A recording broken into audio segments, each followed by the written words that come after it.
Hi friends, welcome to the law teller YouTube channel. నా పేరు Kolluru Ramanjaneyulu, advocate, Okkalagadda, Challapalli మండలం, కృష్ణా డిస్టిక్. ఈరోజు నేను భారతీయ న్యాయ సన్నిధిలోని సెక్షన్ 73 అనేది ఏం చెప్తుంది, 73 యొక్క నిర్వచనం ఏంటి, 73 ఏమని చెప్తుందో దాని గురించి ఇప్పుడు నేను మీ ముందు ఉంచదలుచుకున్నాను.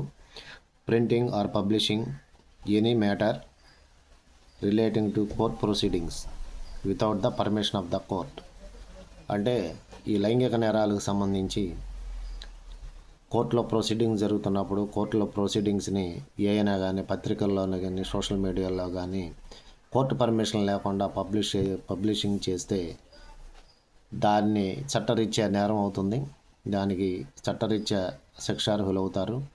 అలా కోర్టు పర్మిషన్ లేకుండా కోర్టులో జరిగే కేసు ప్రొసీడింగ్స్ని ఎట్టి పరిస్థితుల్లోనూ కోర్టులో పేపర్లో కానీ సోషల్ మీడియాలో కానీ బహిర్గతం చేయకూడదు, పేపర్లోకి వచ్చే విధంగా చేయకూడదు. అలా చేస్తే చట్టపరంగా చట్టరీత్యా నేరం అవుతుంది. భారతీయ న్యాయ సంహితలోనే సెక్షన్ 73 అనేది పూర్తిగా దాని గురించి వివరించడం జరిగింది ఫ్రెండ్స్. సో ఫ్రెండ్స్, మరో వీడియోతో మళ్ళీ కలుస్తాను. And then bye friends. Please subscribe my channel, like please, comment please, share please friends. Bye friends.